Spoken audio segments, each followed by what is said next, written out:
तो दोस्तों आज हम आए हैं जेईसीसी में, जो राजस्थान पुलिस के द्वारा मुहिम चलाई गई है आपको और हमारे को सबको नए नए कानून और कई कानूनी रिलेटेड जानकारी देने की, उसको कैप्चर करने, ताकि अगर आप लाइव आएँ तो ज़्यादा अच्छा है, लेकिन अगर नहीं आ पाए हैं तो एटलीस्ट बाद में भी आप तक इन चीज़ों को पहुंचा सकें। इसी के तहत मैं कोशिश भी करूंगा कुछ लोगों से बात करने की, ताकि उनका भी अनुभव आपके साथ शेयर कर सकें। और इसके अलावा आइए चलते हैं अंदर। इसी के साथ आप मेरे चैनल को लाइक करें, शेयर करें, सब्सक्राइब करें। ये जयपुर में लगी हुई है और अभी 21 तारीख तक है। इसको एक्सटेंड कर दिया गया है, क्योंकि आज तक थी, बट इसको अभी 21 तक एक्सटेंड कर दिया है। तो 10 बजे से लेकर 5 बजे शाम तक आप आ सकते हैं। तो ये मैं एंटर हो गया। यहाँ पे हेल्पिंग डेस्क है, अगर आपको कुछ जानकारी चाहिए तो यहाँ से आपको मिल सकती है जनरल, और आपको पूरा अवलोकन कराएंगे, सर्किल से लेकर के पूरा पीछे तक आएंगे।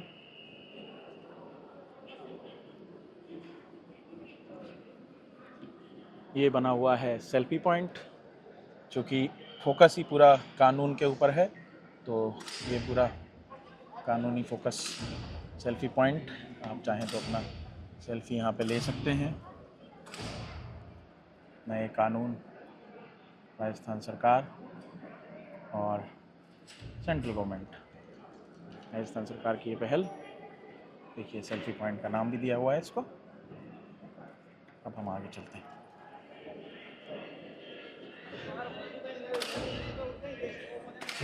ये हमारे देसी फुल ड्रेस में हमारे सर, वीर जवान। सर स्वागत है आपका, सैल्यूट है आपको, आपकी मेहनत को, थैंक यू। और ये हमारे राजस्थान पुलिस का लोगो।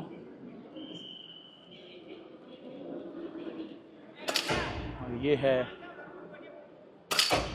Shooting range. जनरली इसके बारे में आपने देखा होगा, आज हम यहाँ पे लाइव दिखाते हैं आपको किस तरह से पुलिस डिपार्टमेंट जो शूट करते हैं और लोग बाग एग्जैक्ट निशाना लगाते हैं। सर से थोड़ा सा जानने की कोशिश करेंगे।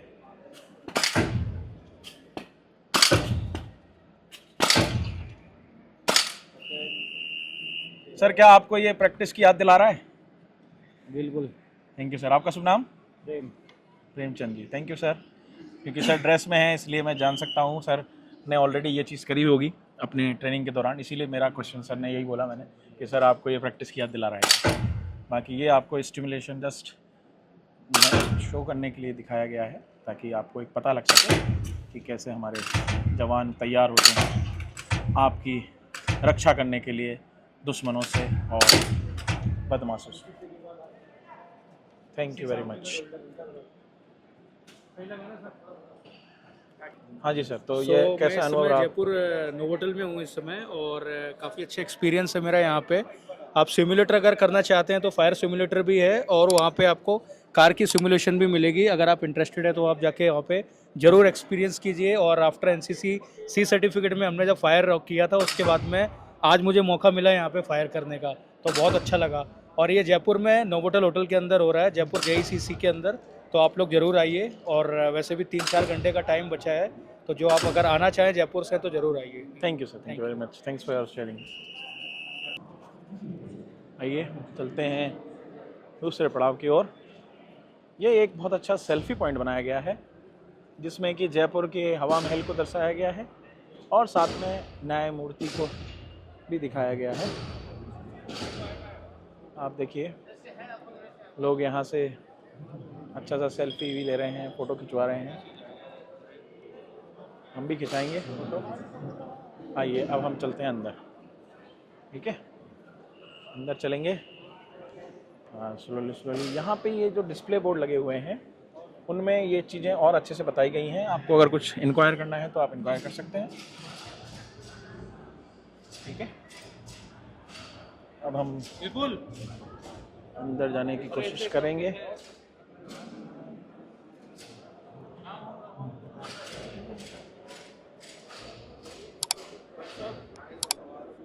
और सुना है ठीक।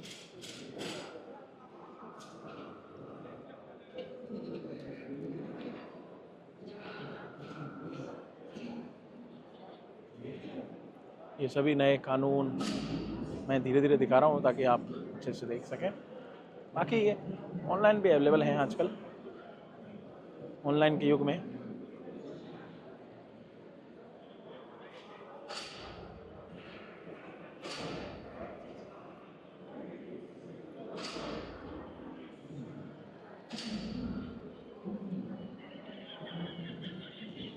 ये अभी थोड़ी देर पहले हमने देखा था कि बाकायदा कोर्ट रूम बना करके दिखाया गया था कैसे वो कोर्ट में कार्रवाई चलती है, तो उसका बाकायदा प्रेजेंटेशन दिया जाता है ताकि आपको पता चल सके कि कैसे होता है। एक सेकंड। और ये कारागृह है, इसमें ये भी बताया गया है।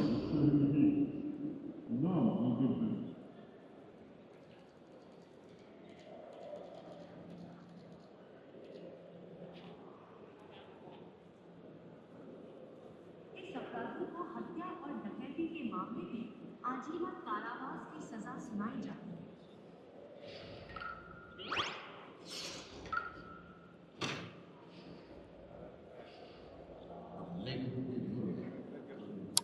यहाँ से अपन अंदर जा सकते हैं।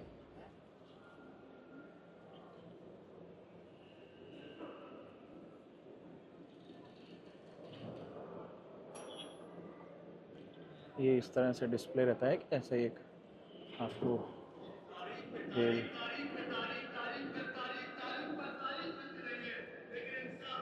वीडियो कॉन्फ्रेंसिंग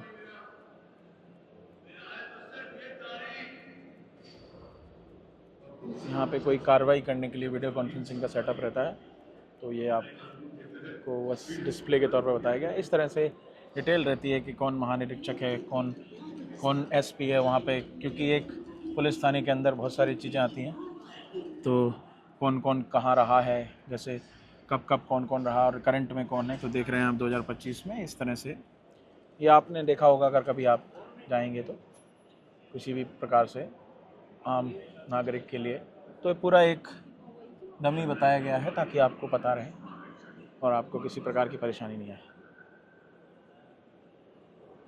ये ऐसे ही एक और नया चैम्बर जो कि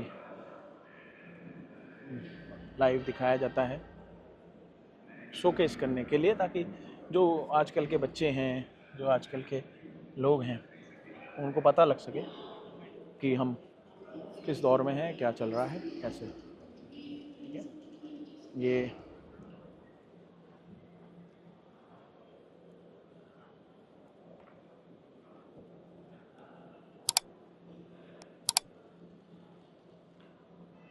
अभियोजक कार्यालय।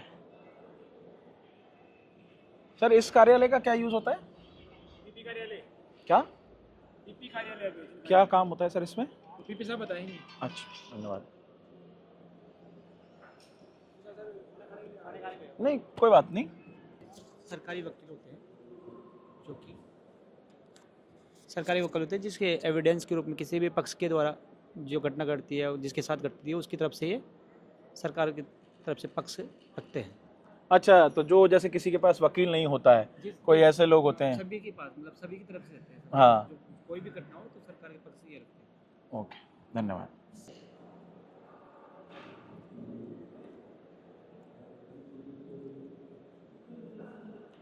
ये वो डिपार्टमेंट है FSCI जहाँ पे अलग अलग तरीके से पुलिस की हेल्प करके उनको न्याय दिलाया जाता है, जो भी है। अगर हम कोशिश करेंगे सर से जानने के लिए। सर अगर आप थोड़ा बता सकें इस डिपार्टमेंट के बारे में। हाँ बिल्कुल सर, थैंक यू।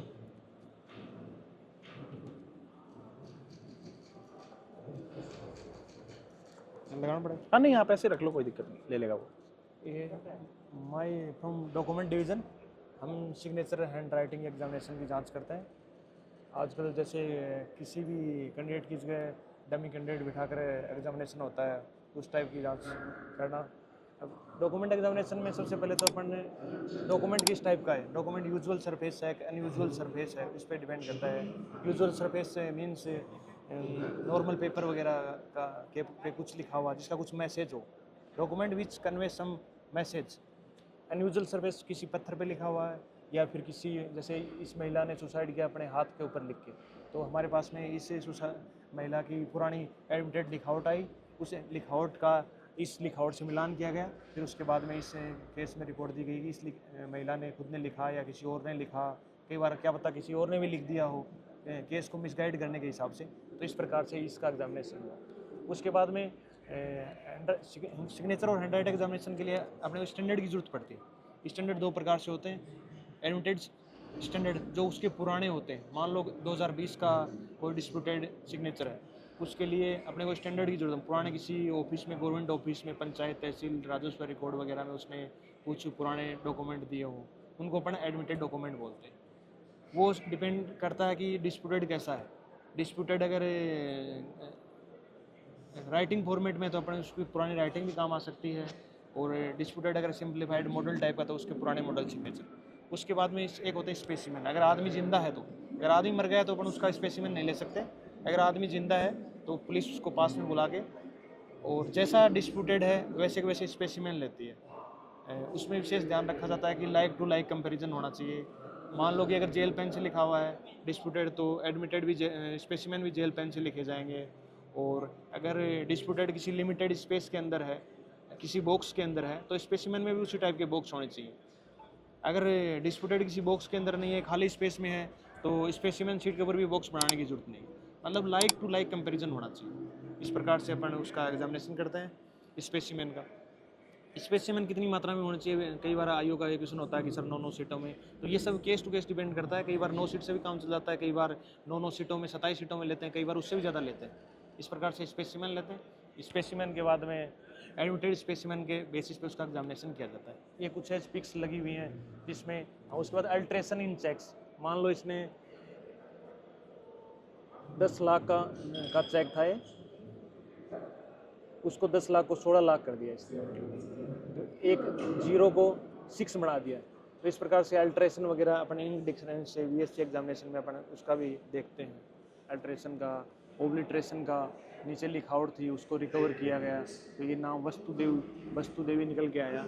इस प्रकार से ये है कि 2 एग्ज़ाम में एक डमी कैंडिडेट बैठ गया, एक 3 एग्ज़ाम में बैठा, एक तो खुद की जगह, एक इंदुबाला और भगवती की जगह वर्षा बैठी है, तो उसका एग्जामिनेशन किया गया।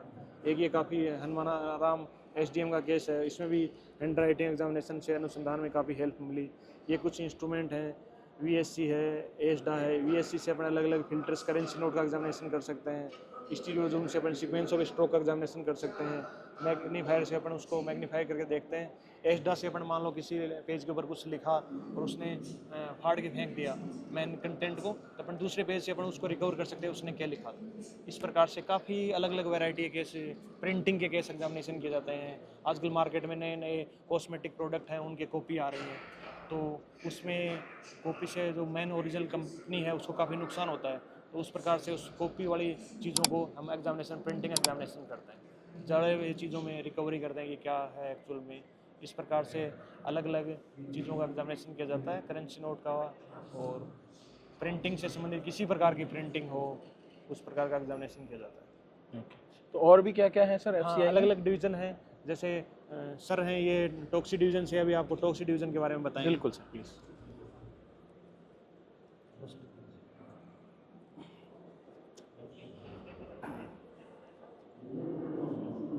टॉक्सिकोलॉजी डिवीजन है, तो मतलब विषखंड का है। इसमें जहर संबंधी परीक्षण किया जाता है। परीक्षण जहर कई प्रकार के होते हैं, जैसे प्लांट पॉइजन और क्या नाम से वोलेटिकल पॉइजन, इंसेक्टिसाइड, ड्रग्स पॉइजन, अलग अलग तरह के जो, जैसे वोलेटिक पॉइजन में इथाइल अल्कोहल, मिथाइल अल्कोहल, और गैसेस पॉइजन में जैसे कार्बन मोनोऑक्साइड, H2S आदि आदि।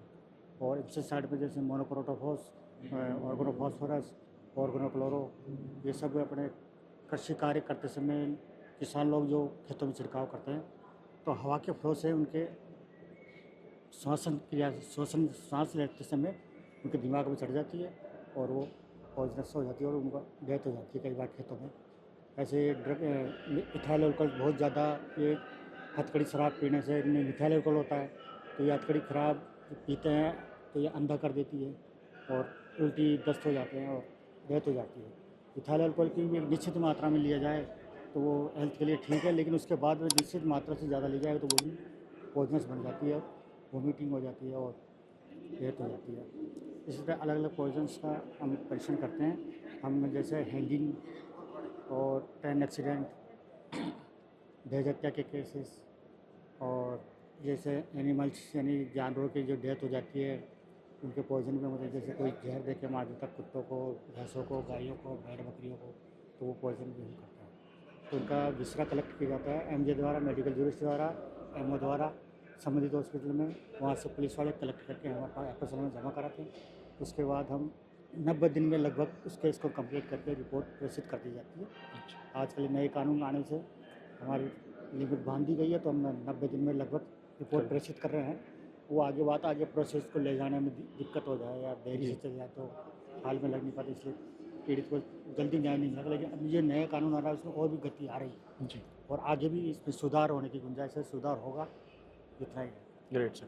तो मतलब इससे जो मेरे को समझ में आया, अभी मैंने आपके कलीग से भी बात की, हाँ। तो ये जो डिपार्टमेंट है इसमें अलग अलग नीड के हिसाब से अलग अलग वर्टिकल बने हुए हैं। हाँ। तो जैसा केस उस हिसाब से उस पर्टिकुलर डिपार्टमेंट के लोग हाँ। उसको हैंडल, जैसे आपका स्पेसिफिलाइजेशन है पॉइजन वगैरह से हाँ, रिलेटेड, toxicology। तो वो पॉइजन किसी का भी हो सकता है। हाँ। लिविंग मतलब आप जैसे, क्योंकि वो जैसे प्लांट वगैरह हो गए हाँ। या आपकी खेती बाड़ी से रिलेटेड हो गए, हाँ, क्योंकि हाँ। वो कोई केस लेके आया हो कि मेरे खेत को उजाड़ दिया, हाँ, हाँ। तो कैसे उजाड़ा, तो उसमें आपने बताया। हाँ। कोई इंसान को किसी ने जहर दे के मार दिया, तो वो इंसान, अब कोई अगर अपने जानवर का केस लेके आया, क्योंकि केस तो सबका बन सकता है, हाँ। सबको राइट है, सबको तो वो right। केस आप कह रहे हो कि वो उसका फिर जानवर से रिलेटेड लिया जाता है, बट वो डिपार्टमेंट आपकी टीम देखती है और Yes, आप उस तरह से उसको, जो अभी आपने एक समरी में बताया, हाँ। वैसे इसको सॉल्व करते हैं। हाँ। और सर ने जैसे पेपर रिलेटेड बताया, वो हाँ। पेपर से रिलेटेड चीज़ें सॉल्व। Thank you sir. इसके अलावा और कौन सा डिपार्टमेंट है? आप बायोलॉजी बता थोड़ा। ये ले।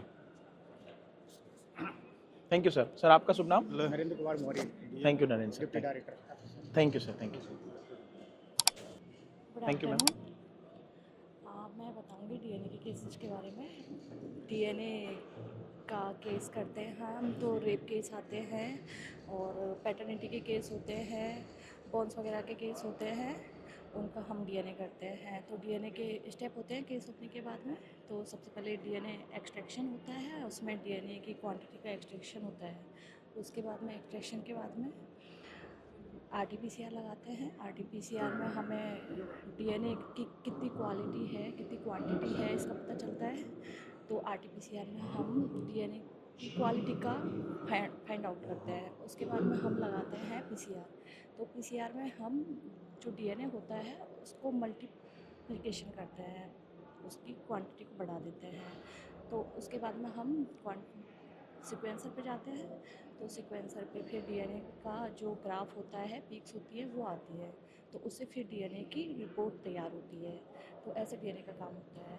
Okay, thank you. ओके, तो बेसिकली मैम जो आपने डीएनए का बताया, और ये बहुत ही एक आज की डेट में एक महत्वपूर्ण कड़ी है कई बार, क्योंकि कई ऐसे केसेस आ जाते हैं जिसमें वो किसी के बच्चे के बारे में पता लगाना है कि किसका बच्चा था, हाँ, वो या वो paternity का जैसे केस होता है। जी हाँ, या फिर अभी रिसेंटली हमने जो केस देखा था, सर ने भी डिस्कस किया था, जोधपुर का अजय केस सर ने था। भी बताया था जब मैंने उनका इंटरव्यू लिया था, कि वो जो ब्लास्ट हुआ था वहाँ कई अजमेर रोड पे, वहाँ पे कई ऐसी बॉडीज़ हो गई थी जिनका अनफॉर्चुनेटली हमको पता नहीं लग पा रहा था, तो उसमें भी तो डीएनए bonds वगैरह से उनसे जी। पता चल और जाता अभी है, एक find out रिसेंटली भी करना। कोई केस हुआ जोधपुर का है केस है जी, अभी जो हुआ उसमें है। भी वो डीएनए, और इसीलिए अभी एक हाँ एयरलाइन वाले में भी उन्होंने रिलेटिव्स को बुलाया है ताकि वो उसके डीएनए की जांच कर सकें। तो मेनली डीएनए का पर्पस यही होता है कि हम, तो वो क्या किसी भी पार्ट के उससे पता लग जाता है, या उसमें स्पेसिफिक कोई पर्टिकुलर पार्ट होता है जिससे वो लिया जाता है ma'am?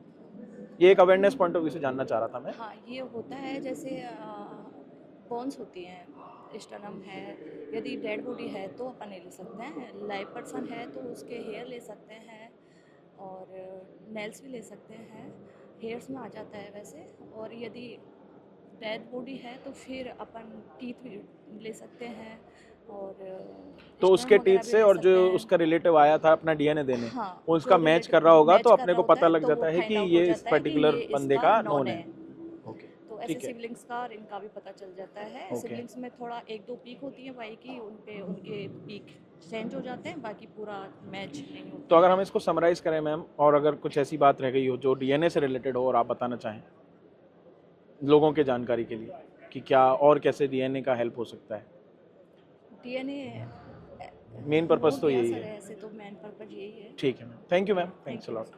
Pradeep Kumar Goyal from ballistic division. Ballistic division में जनरली फायर आर्म्स और एम्यूनिशन संबंधी जांच की जाती है। फायर आर्म्स में जैसे मान लो किस प्रकार का फायर आर्म है, टाइप ऑफ फायर आर्म क्या है, कंट्री मेड फायर आर्म है या रेगुलर फायर आर्म है। और फायर आर्म्स के इसमें दो प्रकार कर रखे हैं, एक तो आपके मजल लोडिंग फायर आर्म और एक ब्रिज लोडिंग फायर आर्म। इसमें पहले तो ये देखा जाता है कि country made fire arm serviceable है या नहीं, और सर्विसेबल है तो उसकी मैकेनिज्म किस प्रकार की है, मैकेनिज्म चल रही हो कि है या नहीं है। और मान लो घटना स्थल पे आपको फायर आर्म मिला है तो फिर ये जांच की जाती है कि घटना स्थल का जो फायर आर्म है और घटना स्थल पे जो बुलेट्स और ये कार्ट्रिज केस वगैरह जो भी मिले हैं वो उस फायर आर्म से चले हैं या नहीं, या फिर जो डॉक्टर निकाल के देते हैं मान लो बुलेट्स या बुलेट्स का कोई पार्ट है या कोई अदर कोई पार्ट है, कोई प्रोजेक्टाइल का पार्ट है, वो उस फायर आर्म से चल सकता है नहीं चल सकता है, या चला है या नहीं चला है। इस प्रकार की जाँच बैलिस्टिक डिवीजन में की जाती है। कई केसेस जैसे हमारे पास आते हैं, जैसे अभी ये राजू ठेठ वाला केस आया था, आनंद पाल वाले केस की भी क्राइम सीन पर जांच की गई थी। अब फायर आर्म्स में भी डिफरेंट टाइप के फायर आर्म्स आते हैं, मान लो रिवॉल्वर है, पिस्टल है, आपके DBBL गन है 12 बोर की, या फिर AK-47 है, SLR है। इस प्रकार के फायर आर्म भी हमारे पास आते हैं। इनकी एक तो राइफलिंग मार्क्स देखे जाते हैं कि राइफलिंग मार्क उसमें है कि नहीं, राइफलिंग मार्क भी हैं तो वो रेगुलर राइफलिंग मार्क्स हैं या कंट्री मेड राइफलिंग मार्क्स हैं। दूसरा कार्ट्रिज के जो पार्ट्स हैं वो भी हमारे पास आते हैं कि कार्ट्रिज के जो प्रोजेक्टाइल हैं वो प्रोजेक्टाइल चले हुए हैं या नहीं है। मान लो लेड पैलेट्स भेज दिए, लेड पैलेट्स फायर्ड है या अनफायर्ड है, कहीं मैनिपुलेट तो नहीं कर दिए गए हैं, या उसकी जो परकुशन कैप है वो चली हुई है या नहीं है, या परकुशन कैप में जो सेंसिटिव मटेरियल है वो चलने योग्य है या नहीं है। दूसरा उसका गन पाउडर की जांच की जाती है। कई प्रकार के हमारे पास स्वाब भी आते हैं, मान लो जैसे किसी व्यक्ति के इंजर्ड हो गया तो इंजरी से जो डॉक्टर सैंपल लेके भेजते हैं उस स्वाब पे GSR की उपस्थिति है या नहीं है, या उसके कपड़ों पर GSR की उपस्थिति है या नहीं है, वो कहीं मैनिपुलेट तो नहीं करके लाया है, उसने उसके गोली लगी भी या नहीं लगी। इस प्रकार की जांच हमारी जाती हैं। इसके लिए गनशॉट रेजिड्यूज उसके हाथ से भी लेते हैं, तो हाथ से लेने से ये फ़ायदा होगा मान लो कि उसने सुसाइड किया या उसको किसी ने मारा, सुसाइड किया तो जो मृतक है उसके हाथ पे ही वो GSR की प्रेजेंस आएगी, या फिर जिसने मारा है उसके हाथ पे GSR की प्रेजेंस आएगी। इस प्रकार के आते हैं। उसके लिए हमारे पास कई प्रकार के इंस्ट्रूमेंट हैं, जैसे कंपेरिजन माइक्रोस्कोप से हम ये देखते हैं कि एक बार टेस्ट फायरिंग करते हैं, जो फायर आर्म हमारे पास आता है टेस्ट फायरिंग करके उसकी टेस्ट बुलेट्स वगैरह या टेस्ट कार्ट्रिज केस वगैरह वो निकालते हैं। उसके बाद जो वेपन यूज हुआ है उस वेपन के या फिर उस घटना स्थल से जो कार्ट्रिज केस बरामद हुए हैं उस कार्ट्रिज केस से उसका मिलान करके देखते हैं कि उस फायर आर्म से वो चला या नहीं चला। फिर दूसरा है आपका EDX 8000। EDX 8000 से GSR की प्रेजेंस, सेम फायरिंग रेस्ट है, firing rest test firing purpose से काम में आता है। और एक हमारे पास प्रोजेक्टाइल वेलोसिटी मेजरिंग सिस्टम है, वो फायर आर्म की कितनी उसकी वेलोसिटी है, कितनी दूरी से वो फायर हो सकता है, या फिर उसकी रेंज क्या रही होगी। इस प्रकार की जांच बैलिस्टिक डिवीजन में की जाती है। Thank you sir. Okay yes. क्या बताना उसको मैं? जनरल इन्फॉर्मेशन सर डिपार्टमेंट से रिलेटेड जो आप पर्टिकुलर शोकेस कर रहे हैं। आजकल युवाओं में नशे की लत बड़ी तेज़ी से बढ़ती जा रही है। तो क्या नारकोटिक्स ड्रग्स होते हैं और कुछ साइकोट्रोपिक ड्रग्स होते हैं। नारकोटिक्स में अपने मेनली अफीम, चरस, गांजा, भांग, मॉर्फिन, स्मैक, हेरोइन आदि आते हैं। एक पेपेवर सोमनीफेरम और कैनबिस सटाइवा, ये दो प्लांट होते हैं। कैनबिस सटाइवा होता है गांजे का, इसमें दो होते हैं मेल और फीमेल प्लांट, ठीक है। ऐसे ही ओपियम का पौधा होता है पेपेवर सोमनीफेरम। इसके ऊपर आती है पॉपी कैप्सूस, जो होता है डोडा, उसके अंदर सीरा निकाल के वाइट कलर का लेटेक्स निकालते हैं अपन, वो होता है ओपियम। ओपियम के अंदर मॉर्फिन, कोडिन और थेवेन होते हैं। इसके अलावा बहुत सारे एल्कलॉइड्स भी होते हैं। इसी मॉर्फिन को एक्सट्रैक्ट करके डाइस्टाइल मॉर्फिन या फिर हेरोइन और या स्मैक, ब्राउन शुगर भी अपन कह सकते हैं, जनरल भाषा में चिट्टा भी बोलते हैं। आजकल युवाओं में इस चिट्टे की ही लत ज़्यादा है। तो मैक्सिमम पिछले सालों की तुलना में अपन देखें तो केसों में लगातार बढ़ोतरी होती जा रही है। युवा में इसकी लत लगातार बढ़ रही है। आजकल एक ड्रग और आया है, सिंथेटिक ड्रग है, MDMA है, मिथाइल डाइऑक्सीमेथाम्फेटामाइन कहते हैं इसे। तो ये प्योरली सिंथेटिक होता है, केमिकली फर्टिलाइज करके बनाया जाता है और हाईली ब्रेन को डैमेज करने वाला पार्ट होता है इसका। लोग इसको ओरली इंजेक्शन किसी भी रूप में यूज़ ले लेते हैं। पिछले कई दिनों अपन ने सुना भी होगा, राजस्थान के कुछ एरियाज़ में इसकी फैक्ट्री भी पकड़ी गई थी। वो लोग सीधे ही MDMA बना रहे थे। इसके अलावा कोडेक्स, आपने सुना होगा, कोडेक्स एक सिरप आती थी, उसमें कोडिन फॉस्फेट होता था, इस कारण वो बैन हो गई। कुछ एक टैबलेट्स होती है जो बिना डॉक्टर के प्रेस्क्रिप्शन के अपन को नहीं मिलती है, वो होती है NDVS टैबलेट्स होती है, जैसे कि अपन कहते हैं ट्रामाडोल वगैरह, और बहुत सारी टैबलेट्स होती है, कुछ एक सिरप भी होती है। इनका इलीगल कंजप्शन और कस्टडी दोनों ही अपराध होता है। तो इस तरह के केसेस हमारे पास आते हैं और डे बाई डे इनकी जो प्रवृत्ति है वो कॉम्प्लिकेट होती जा रही है। जैसे गांजे की है तो आजकल लोगों ने हाइब्रिड गांजा डेवलप कर लिया है, वो दिखने में गांजा जैसा होता है, कुछ CBD और THC पार्ट होते हैं वो गांजे से कम होते हैं उसमें, पर लोग अपराध करने के अलग अलग तरीके ढूंढ रहे हैं, नशे को कंज्यूम करने के अलग अलग तरीके ढूंढ रहे हैं। Thank you sir. सो आपका मेन इसी डिपार्टमेंट में वर्क रहता है सर? जी सर, मेरा तो नार्कोटिक्स इसमें में ही किस है। तरह से केस आते हैं सर आपके पास? हमारे पास मोनली पुलिस कस्टडी से जो आते हैं, पहले वो कोर्ट के पास जाते हैं, वहाँ से इन्वेंट्री होके फिर पैकेजिंग होके आते हैं। जैसे रॉ मटेरियल में ओपियम आ जाता है, लिक्विड फॉर्म में भी आता है, साबुत डोडा आता है, डोडे के प्लांट्स भी आते हैं, गांजा आता है, और भांग भी आती है, चरस। उसके तो अलावा इसमें क्या डायरेक्ट जो अपराधी है उसका भी डायरेक्ट जांच होती है? कई बार जैसे ऐसे में होती है पकड़ा ना, उसको तो उसका कंजप्शन करते हुए पकड़ा, मेडिकल होता है, तो जो consumption मेडिकल है medical। तो वो भी आपके पास FCI के पास आता है या वो जी, मेडिकल जी, हमारे हॉस्पिटल पास में में जाता आता है? है, हॉस्पिटल से पुलिस कस्टडी में लेती है, और उसके बाद हमारे पास ब्लड और यूरिन आता है, अच्छा, और कुछ पार्ट जला हुआ जो वो कंज्यूम कर चुका होता है वो सिल्वर फॉइल पे होता है, तो वो भी हमारे पास में आता है मटेरियल। कई बार वो अच्छा। बीड़ी में या सिगरेट में डाल के भी पीते हैं गांजे को, तो वो पार्ट्स भी हमारे पास में आते हैं। हुक्का फ्लेवर भी आते हैं, अच्छा। क्योंकि कई रेस्टोरेंट है, कई होटल मालिक होते हैं जो बिना लाइसेंस के हुक्का बार जी, जी। और निकोटीन का सेवन और शायद करवाते हैं। राजस्थान में तो बैन है हुक्का राजस्थान ना? में बैन है, तो ये सारी चीज़ें हमारे पास में पुलिस के थ्रू आती है, और कुछ एक एजेंसी है ना, ये NCB वगैरह, CBI के भी केस हमारे पास में आते हैं। अच्छा, थैंक यू सर। आपका शुभ नाम एक बार पुनः रामावतार बता दें। प्रजापति, वरिष्ठ वैज्ञानिक narcotics. Thank you sir, thank you very much. Basically cyber में हमारे यहाँ पर मोबाइल डिवाइसेस और हार्ड ड्राइव्स, डिस्क ड्राइव्स, इनके बारे में हमारा जो है उनको रिट्रीवल के लिए किया जाता है साइबर के अंदर। तो जितना भी डेटा फॉरेंसिक है, मोबाइल फॉरेंसिक्स है, वो हमारे थ्रू किया जाता है। तो उसके अंदर जैसे मान लीजिए कोई भी डेटा रिट्राइव करना हो, डिलीटेड हो या कुछ भी है, वो XYZ हम रिट्राइव करते हैं। तो कोई अपराधी होता है, उसका पासवर्ड अगर लॉक्ड होता है, उसको भी हम अनलॉक करके उसका जो डेटा है वो रिट्रीव करते हैं। बेसिकली साइबर में ये किया जाता है। ओके, तो इसमें किस तरह का, जो जैसे अब जैसे अगर अपन साइबर की बात कर रहे हैं तो कोई जैसे जो डिवाइस में से डेटा किसी ने डिलीट कर दिया है तो वो भी रिट्राइव किया जा सकता है आप लोगों की सॉफ्टवेयर प्रोसेस के थ्रू? बिल्कुल प्रोसेस अच्छा। के थ्रू होता है। तो वो पूरा स्टरलाइज तरीके से किया जाता है, ओके। रीड ओनली मोड में फ़ोन को कनेक्ट करके, तो उसके ओके। थ्रू हम जो सॉफ्टवेयर होते हैं उनके अकॉर्डिंग। ओके, तो अगर कोई जल गया है डिवाइस या जो भी, हाँ, तो इसमें उसके किस लिए- किस तरह के डिवाइस आपके यहाँ पे इस पर्टिकुलर डिपार्टमेंट में कवर होते हैं सर? मोबाइल है, बेसिक जितने भी मोबाइल्स हैं, डिस्क ड्राइव्स हैं, SD कार्ड्स हैं, ये है बेसिक जो आपको मैं हार्ड डिस्क वगैरह? हार्ड डिस्क वगैरह है, ये हमारे पास आती है। क्लोनिंग इमेजिंग के लिए आती है, ओके। जो उनका डेटा रिट्राइव करना होता है वो होता है। और वीडियो एडिटिंग का जो होता है कि उसमें कुछ काट छाट है या कुछ है, वो भी हमारे साइबर में किया जाता है। कुछ भी एडिटिंग वगैरह होती है उसमें, वो भी हमें बताते हैं। ओके, तो ये पूरा बेसिकली FC आपके साइबर डिपार्टमेंट के अंदर आता है, FCI में, FSL में। Okay, thank you. लीजिए मैम, ये एक बहुत ही इंटरेस्टिंग चीज़ होती है मैम। Ji ma'am, please. नमस्कार, मेरा नाम दीक्षा शर्मा है। मैं राज्य विधि विज्ञान प्रयोगशाला में कनिष्ठ वैज्ञानिक के रूप में कार्य कर रही हूँ। देखिए, ये आप देख पा रहे हैं, ये पॉलीग्राफ मशीन है।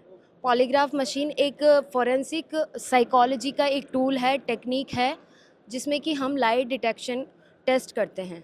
ये एक ऐसी टेक्निक है जिसमें कि जो भी IO इन्वेस्टिगेशन ऑफिसर्स हमारे पास सब्जेक्ट या सस्पेक्ट्स लेकर आते हैं, उनका हम पॉलीग्राफ के थ्रू ये पता लगाते हैं कि वो पुलिस वालों को जो भी चीज़ें बता रहे हैं उनमें कितनी सच्चाई है और कितना वो झूठ बोल रहे हैं। इसको टेस्ट करने के लिए हमारे पास 4 पैरामीटर्स होते हैं जो आप यहाँ देख सकते हैं। ये रेस्पिरेशन के लिए होता है, ये स्किन कंडक्टिविटी, जब क्वेश्चनिंग हम कर रहे हैं उस दौरान जो स्वेटिंग होती है उसके लिए होता है कि जो पसीना आता है उसके लिए, ये ब्लड प्रेशर के लिए होता है, और पल्स। ऐसे करके 4 पैरामीटर्स पर हम उसको ग्राफ के रूप में स्कोरिंग करते हैं और पता लगाते हैं कि वो जो भी बोल रहा है उसमें कितनी सच्चाई है और कितना झूठ है। इसके लिए सबसे ज़रूरी चीज़ है कोर्ट ऑर्डर। कोर्ट की परमिशन के बाद ही ये टेस्ट होता है, और उसके साथ में जिसका टेस्ट हो रहा है उसकी सहमति होती है। इसके अच्छा। साथ ही काफ़ी टेक्निक्स है, ब्रेन मैपिंग टेस्ट। जी। ब्रेन मैपिंग में क्या होता है कि जो भी सब्जेक्ट है उसके ब्रेन पर हम इलेक्ट्रोड्स लगाते हैं एक कैप के रूप में, और जो भी क्राइम रिलेटेड स्टोरी है वो उसे सुनाई जाती है। फिर उसकी मेमोरी देखी जाती है, वहाँ पे उसका एक्सपीरियंस है या नहीं है, उसको देख कर के हम पता लगाते हैं कि ये डिसेप्टिव है या ट्रुथफुल है। इस तरह की टेक्निक्स अपने राजस्थान में अवेलेबल है। पॉलीग्राफ अभी एस्टेब्लिश हुआ है, और साथ ही बियॉज के लिए हम एक्सपेंशन करने जा रहे हैं कुछ टाइम में ही। तो हम यही जागरूकता फैलाएंगे पुलिस डिपार्टमेंट तक और जुडिशरी डिपार्टमेंट तक कि जब इन्वेस्टिगेशन चालू हो रही है, अगर तभी पॉलीग्राफ कराया जाए तो जो भी विक्टिम है या सस्पेक्ट है वो आपको मिसगाइड नहीं करेगा, और वहाँ पर आप शॉर्ट लिस्ट कर पाएंगे। Great, thank you ma'am. आपका शुभ नाम एक बार फिर से बता दीजिए। मेरा नाम दीक्षा शर्मा है, मैं कनिष्ठ वैज्ञानिक। Thank you ma'am. इसी टीम से थी क्या?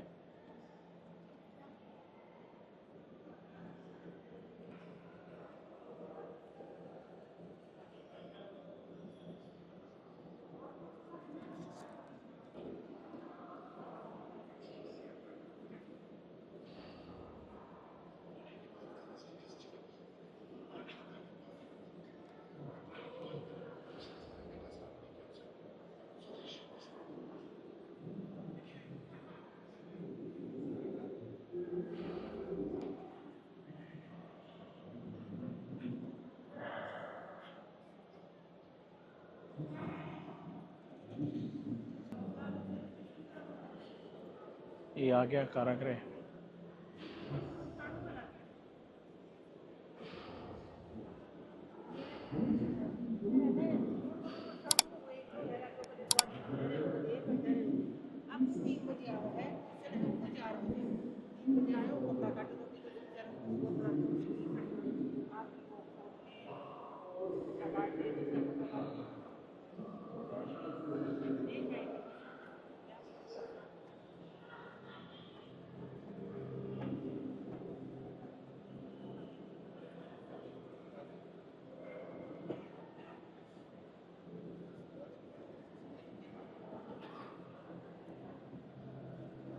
थाना अधिकारी कक्ष। अच्छा,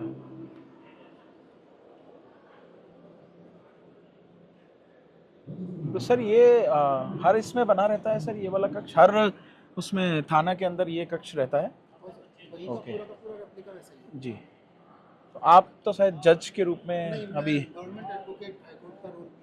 अच्छा सर, तो उसका क्या रहता है सर, एक अगर आप थोड़ा सा बताना चाहें।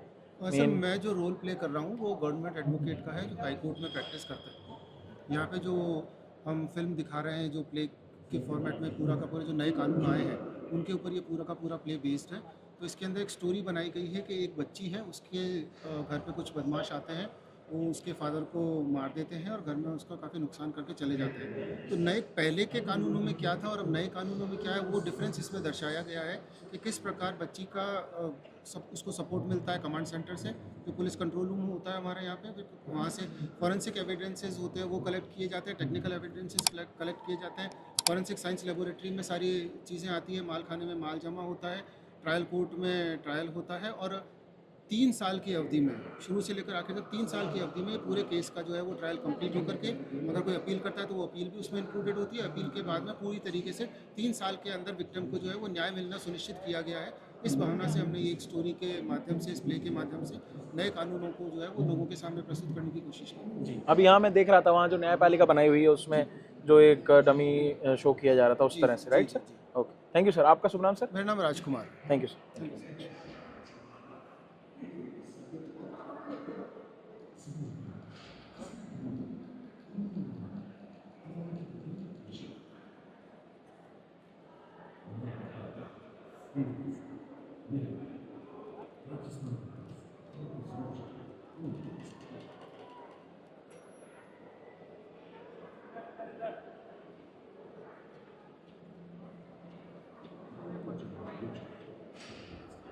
ये क्या है? अच्छा, ये क्राइम सीन दिखाया गया, तो इसके अंदर अलाउ वैसे भी नहीं होता है, तो इसलिए अपन अंदर नहीं जाएंगे और अपन यहीं से देखेंगे, थोड़ा जानने की कोशिश करेंगे। सर ये देखने में तो वो एक तरह से सीन का डमी वो लग रहा है, तो थोड़ा अगर आप फिर भी जस्ट यूज़र्स के लिए बताना चाहें? क्या मैं अंदर आ सकता हूँ? हाँ सर। करंट है, क्राइम सीन डेमोस्ट्रेशन किया है यहाँ पर। घटना मर्डर और लूट के संबंध में घटना हुई थी। इसमें मौके पर जो फिजिकल एविडेंस सर्च करना, उनका कलेक्शन करना और उनको पैकिंग सीलिंग करना और आयोग को आवश्यक डायरेक्शन देना, आवश्यक राय देना कि उसको इस प्रोसीजर को बताए गए हैं। Okay sir, thank you sir, thank you very much. Sir आपका शुभ नाम? कमलेश पंकज, ओके कमलेश सर, आप क्या करते हैं sir? Senior scientific officer, okay, घटना स्थल। Thank you sir.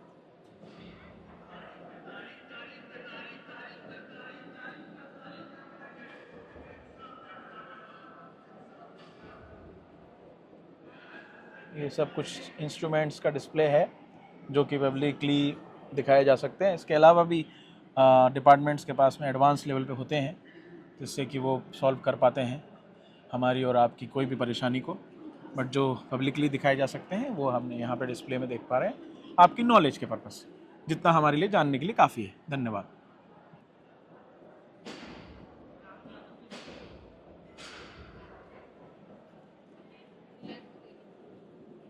अब है कमांड सेंटर। आइए थोड़ा सा जानते हैं सिक्योरिटीज़ हैं, क्या क्या हेल्प हो सकती है और क्या क्या कानून है। तो मैम अभय कमांड सेंटर के सामने हम खड़े हैं, तो इसके बारे में थोड़ा बताएं मैम। देखिए, मैं माई सेल्फ प्रिया शर्मा और मैं अभय कमांड सेंटर में यहाँ के स्टाफ का रोल कर रही हूँ। अभय कमांड सेंटर वो जगह है जहाँ पर कोई भी इतला पब्लिक द्वारा या किसी भी व्यक्ति द्वारा सबसे पहले कंट्रोल रूम को दी जाती है। कंट्रोल रूम उस सूचना को 112 जो हमारे ऑनलाइन हेल्पलाइन नंबर है उस पर प्रोवाइड करती है।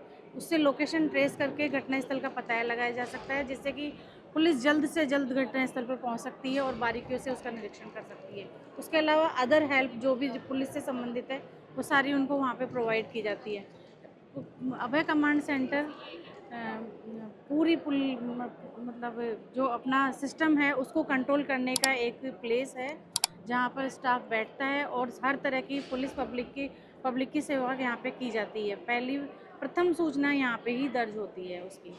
ओके, तो क्या मैम यहाँ से वो ट्रैफिक कंट्रोल वाला भी ट्रैफिक पूरा कंट्रोल मॉनिटरिंग किया जा सकता है? बिल्कुल, ट्रैफिक कंट्रोल भी यहीं से होता है। पूरी पुलिस का कंट्रोल सेंटर अभय कमांड सेंटर से ही किया जाता है। और ये आई थिंक कमिश्नरेट में होता है ना? जी बिल्कुल, जहाँ से कमिश्नरेट में इसका पूरा ये अभय कमांड सेंटर का पूरा ऑफिस। तो ये जो 112 है जो हेल्पलाइन नंबर है जी, पुलिस का डायरेक्ट, जी, तो ये सीधा पहले वहीं कनेक्ट करता है, फिर वहाँ से वो पीसीआर को कनेक्ट कर देता है। जी। Okay, thank you ma'am. और कोई ऐसी जानकारी जो रह गई हो और आपको लगता हो और बाकी बताना? तो ये प्रदर्शनी पुलिस ने जो लगाई है ये नए कानूनों को जानकारी देने के लिए, जो BNSS नया कानून लागू किया गया है उसकी जानकारी पब्लिक तक पहुंचाने के लिए ही लगाई गई है। और इसका उद्देश्य ये है कि अब पुराने जो कानून में था उसको बदलकर पब्लिक को तुरंत नए कानून के तहत तुरंत जल्द से जल्द न्याय प्राप्ति होगी, उसके लिए लगाया गया है। Thank you ma'am, thanks a lot. Sir आपका अनुभव शेयर कर दें थोड़ा सा। गुड आफ्टरनून, मेरा नाम है प्रमोद शर्मा। आज मैं मेरी फैमिली के साथ यहाँ JECC सेंटर में आया हूँ। यहाँ पे हमें पुलिस और जुडिशरी की जो एक्टिविटीज़ है उनके बारे में जानकारी मिल रही है। इसके अंदर जो है स्टार्टिंग से हमने पुलिस फायरिंग और सिमुलेटर पे व्हीकल ड्राइविंग, अभय कमांड और वुमेन सेफ्टी इश्यूज़ और हाई कोर्ट्स और सेशन कोर्ट्स में किस तरह से डील किया जाता है और फॉरेंसिक लैब के बारे में डिफरेंट जो पुलिस सिस्टम में डिफरेंट वेपनरी जो यूज होती है उसके बारे में बताया गया है। और ये अपना जो पुलिस का बहुत बढ़िया इनिशिएटिव है। मुझे ऐसा लगता है कि सभी पुलिस के साथ साथ आमजन को भी यहाँ आना चाहिए और सभी स्कूलों से भी मैं ये रिक्वेस्ट करूँगा कि यहाँ आके और एक बार अपने बच्चों और पूरे परिवार के साथ आने के लिए काफ़ी अच्छा इवेंट राजस्थान गवर्नमेंट ने ऑर्गेनाइज किया है। Thank you sir, thank you very much. हाँ बच्चों, आपको कैसा लग रहा है? हमें बहुत अच्छा लग रहा है। ये न्यू एकदम जानकारी हमको मिल रही है और ये जो चीज़ वुमेन सेफ्टी के लिए हमें बताई गई है और ये अच्छी बात है। ये बच्चों को इस लेवल की नॉलेज दे रहे हैं। स्टूडेंट्स को जितनी भी नॉलेज मिल रही है एवरी स्कूल यहाँ पर अप्लॉय कर रहा है और it's an amazing experience I think. ऐसे अवेयरनेस कैंपेन्स होते रहने चाहिए क्योंकि लॉज कॉन्स्टेंटली चेंज होते रहते हैं and we as common citizens तक इन्फॉर्मेशन पहुंचती नहीं है जब तक ये ऐसे अवेयरनेस प्रोग्राम्स ना So what would you like to say about the initiative which has taken by Rajasthan government under the supervision of central government? So I would like to appreciate our government very much because this is a great step and updating laws is very important. Indian Penal Code बहुत time से चल रहा था, अब उसमें it was a much awaited change. and do you think that this kind of exhibition will change the mindset of the youth, that they can also reach easily to the policing the system, because in a common mindset they have that, and especially the youngsters, they feel that okay, police station means something dangerous. Yes. It is only needed when you need some high stage things. Yes, So but if you need a small help also, police is there always to help you out. So how you see this? I agree that police stations are sometimes scary, but as a child of a policewoman myself, I believe कि police are not scary, they are just overworked and ऐसे campaign से वो public से जितना close आएंगे उतना अच्छा होगा। That's great. Okay, thank you. What's your good name? Kritika Chaudhary. Okay. बेटा आप भी कुछ बोलना चाहेंगे? So this is a wonderful place and I really appreciate everyone working over here. My mom and everyone, like literally I know so many of them. They're working day and night over here. School children are coming, they're learning a lots of things over here and I guess this is a very big step taken by the government of India and I really want to appreciate them also. That's all I want to say about this. Thank you very much. Thank What's your you. good name? RV Sharma. Thank you. बताता हूँ। नहीं अभी show होने वाला है ना।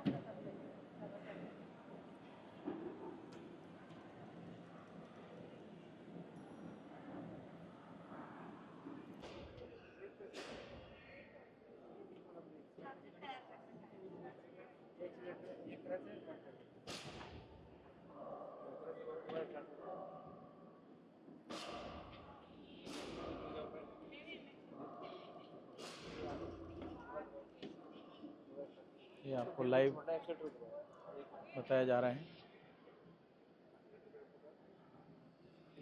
ये रहा एक और सेल्फी पॉइंट, यहाँ पे आपको सर्टिफिकेट मिला है।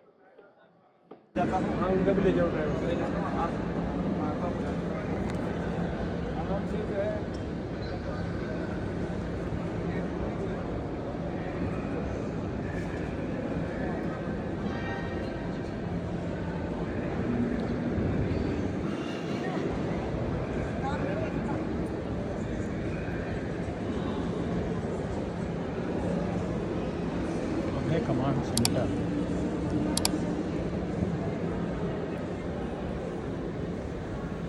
अच्छा